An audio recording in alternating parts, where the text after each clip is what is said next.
Yo, yo. Welcome to a new video. Um, Today we're looking at the new leaks that came out. Basically, we already knew that Nishiki and Hinami would be coming out, but now we actually got the full real kit. We got the UR sphere, we got the refinements, we got some gameplay, and we're gonna be looking at that. Of course, like if you want these things earlier, make sure to join the Discord. Um, I mean, the links always in the description. The leaks chat is completely public. I also post my videos here. You can make Discord's suggestions. This channel isn't public yet to the open, but some other stuff is public. Of course, we have money giveaways right now, right here.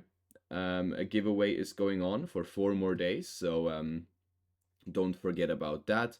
We also give away XP. We have lots of XP rolls. Hopefully no weird stuff is being typed here, but like your server name color will depend on that.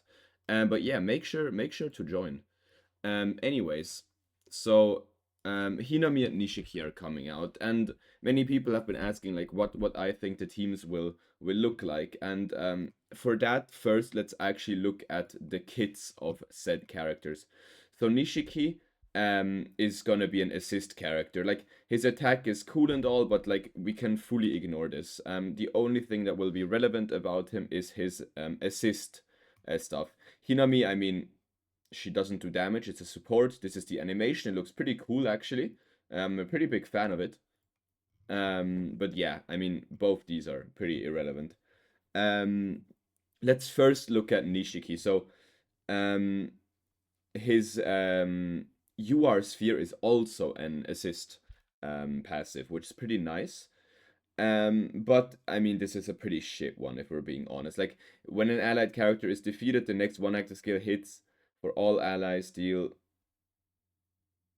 well, more damage. But like when a character dies, you already lose a crazy amount of buffs. So this will only really be useful in like a very small percentage of matchups. This is going to actually, yeah, like you're going to actually feel a difference in the first place. The borders are pretty cool. I mean, the Nishiki one is very basic. The Hinami one looks good.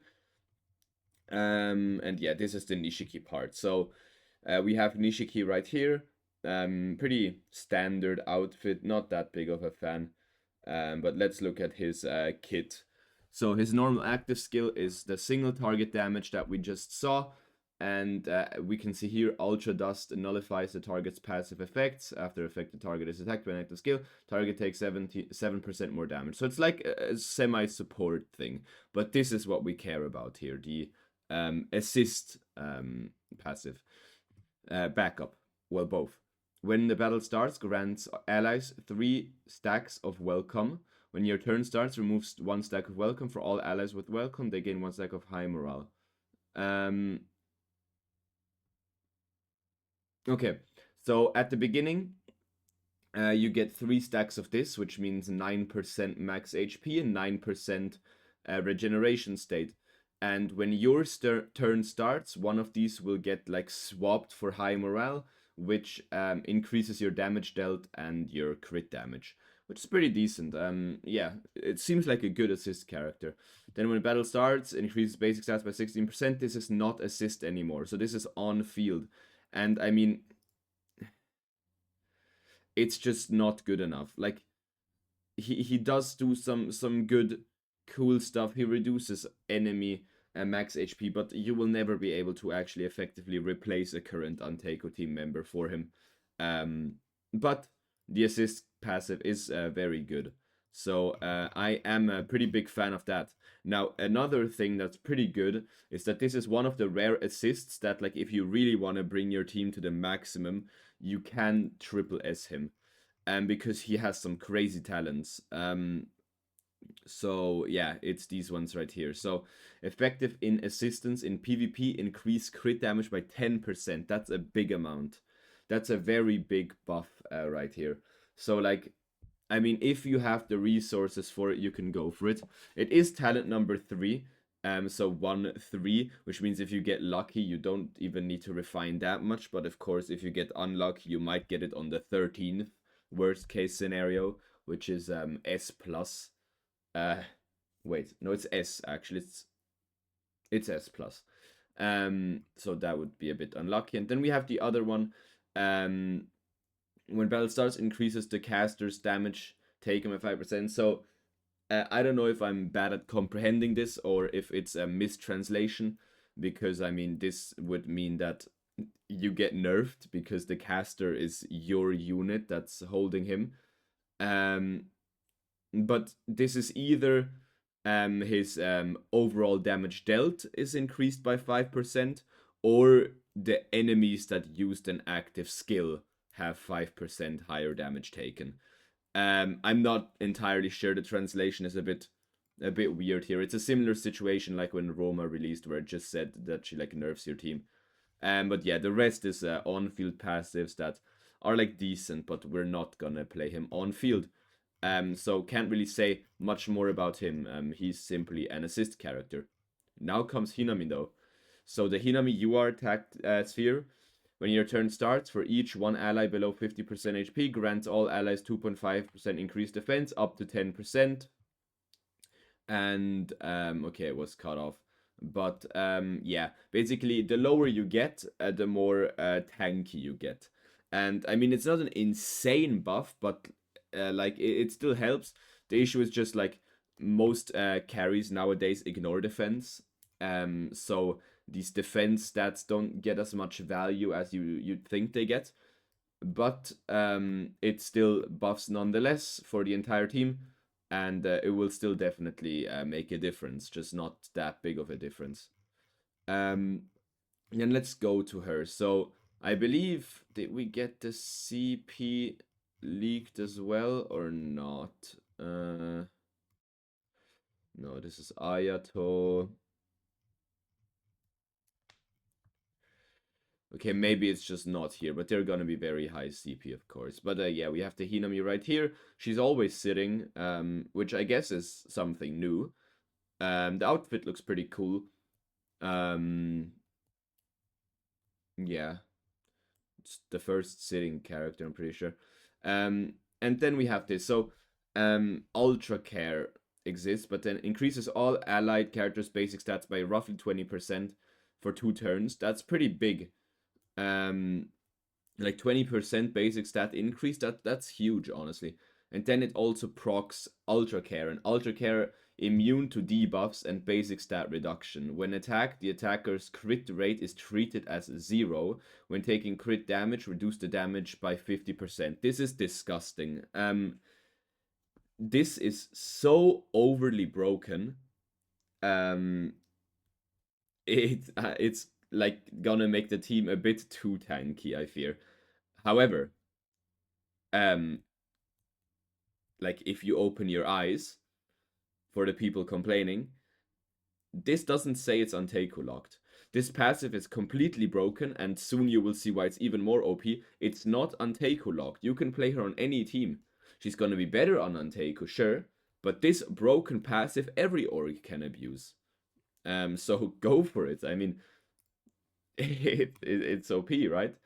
But now let's look at the other things, because it's pretty strong.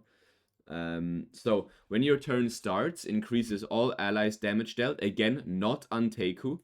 All allies damage dealt by 10% and reduces damage taken by 15%. At full HP, increases the skill level of the ally with the highest attack and grants all allies 20% increased active skill damage and 40% non-active skill damage for 1 turn. This is not Anteku. Play it in your team. I mean, for all the people like complaining about it, right? The only actual Anteku locked ability, I think, is the passive down here. Or no, it's Growth. It's a passive called Growth. Yeah, we will get to it. Ah, okay, yeah, that's here. So the first passive completely like accessible for every single org. Now comes Growth. This is yeah. So when battle starts, immediately cast your level 1 active skill. To increase allied Anteku character basic stats by 20%. When an enemy turn starts, gains growth up to 3 stacks. When 3 stacks of growth are accumulated, you're defeated. Grants all allies blessing. Okay, now I'm a bit confused because it procs the level 1 active skill to increase all allied basic stat, allied Anteiku. So here it says Anteiku, but here it doesn't. So maybe this is universal, but the like start of a battle level 1 active is Anteiku locked. Not entirely sure. I guess we will see. But we get growth here. Growth increases defense. Again, defense is pretty useless nowadays. Block rate is also not that great. And once you have 3, or you are defeated, grants all allies, so not Anteiku, all allies blessing, and blessing 6% all stat increase, and you can use 3 actives. So it's like the Hide passive that we already experienced. Then Suffering Weak, okay, this is the useless one that like all units have. When another ally takes fatal damage for the first time, preserves 1 HP for them, grants all allies a shield equal to 15% of your max HP for 1 turn, and grants confrontation. So not Anteiku locked again. Is like a revive, and then it gives a fat shield to your entire team. However, the revived unit is still at 1 HP, so you might want to run revive cells, like triple revive sets with this, and it can be very unfair. All allies take 30% less damage from AoE skills, and it was cut off, but maybe okay, yeah. All allies take 30% less damage from the AoE. When other allies take damage, she absorbs damage. So it's like an evow passive that procs, which is pretty cool. But yeah, I mean the 30% damage reduction on AoE is useful if your unit is not at 1 HP. And of course, damage absorption. We know that this procs when damage is dealt and not shield damage. So like this passive only really is useful for your 1 HP unit if the unit isn't 1 HP anymore. Otherwise they will still die, because shield, like damage to shields, does not get blocked, as we know. And that's the passive, so very strong so far. And now comes the silly stuff. Restoration rate of all allied Anteiku characters cannot be reduced below its base value. I mean, restoration rate is like a pretty decent stat, so this is already like this hard counters anti-heal tactic and stuff, which is pretty cool. When a battle starts, I mean, Hinami becomes a bit tankier, regens more, she becomes even more tankier. Disruption immunity, once again. Yeah. Okay, again, a full team crit damage increase for Anteiku teammates. A full attack increase for Anteiku teammates. Makes her tankier, and heal block effects in the first turn are also like don't work. Yeah. So what do I think? Like what teams will be meta? So it's gonna be a bit complicated. Of course, currently we have this meta team right here. Now, there's going to be a big difference between AI versus AI and RTA. Because as we know, I mean, let's just say this is the new Hinami. In AI versus AI, running 2 supports, you just can't do that. The AI will fully troll you, and it simply sucks. So in AI versus AI, you're gonna wanna either not use Hinami or not use Hide. For 3v3 game modes, it's a no-brainer. You're going to kick Hide to use him on a different org. But in 1v1 AI versus AI fights, like Stronghold, we will just simply have to do some testing.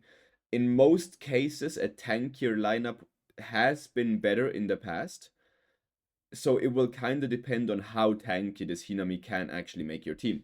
Because if she really makes your team into like the tankiest shit ever, since it is AI versus AI, I mean we can even do some sillier stuff. We can like use Hinami, the new green owl with the 3rd cell that is coming. I mean, I'm not entirely sure about that. Technically, I guess you could. I mean, okay, nah, double support. We can't do that. But what we can do is we can go like full tankiness plus blue Toka. We will just have to see. Okay, I guess since you kind of need charm. Um, I mean, I guess this could also work, right? But we will simply have to see. Now, for RTA fights, there's been a big discussion.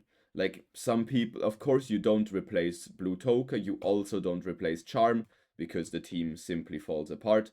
If this Hinami is completely overpowered and the buffs are just that insane, maybe you can remove Charm. Uh, it will depend a bit on how broken she actually ends up being. It's a bit hard to tell from text only. But replacing Charm is usually just not possible, unfortunately. I was going to replace Kaneki. The only issue is that if you get unlucky cards, let's say you get one blue Toka in the first turn and then the game just doesn't want to give you blue Tokas, your only other DPS is Charm Toka. And well, as we know, she does no damage whatsoever. So it is like really, really gamble if you end up playing this team in RTA. But if you get blue Toka cards, it will definitely be the best team. The safer option, which works if she ends up being broken, completely broken, would be not playing Hide. You're basically sacrificing the turn 1 boost for potentially surviving multiple turns and still winning because she makes your team that tanky. Um, it's hard to say which team will be better. We will need to test it quite a lot to be completely sure. But yeah, I mean, I believe she will make the meta team, and even if she won't, I mean, it shouldn't be an issue. And for 3v3, I mean, quite simple. For me, I'm simply going to play her either here instead of my Wit Owl. I mean, usually you'd play like Natsutoka here. Um, where is my... Oh, well, you'd play her, but I'm using her as a backup here. But yeah, Hinami here, and then I'll keep my Hide on the no orc. But what you could also do is play Hinami here and play Hide on the Anteiko again. Both works, but probably Hide here and Hinami here is going to be the more solid option in the end. So yeah, that's my predictions for this. Again, make sure to join the Discord if you want these leaks early. And yeah, that's it for today. And I'll see you guys in the next one.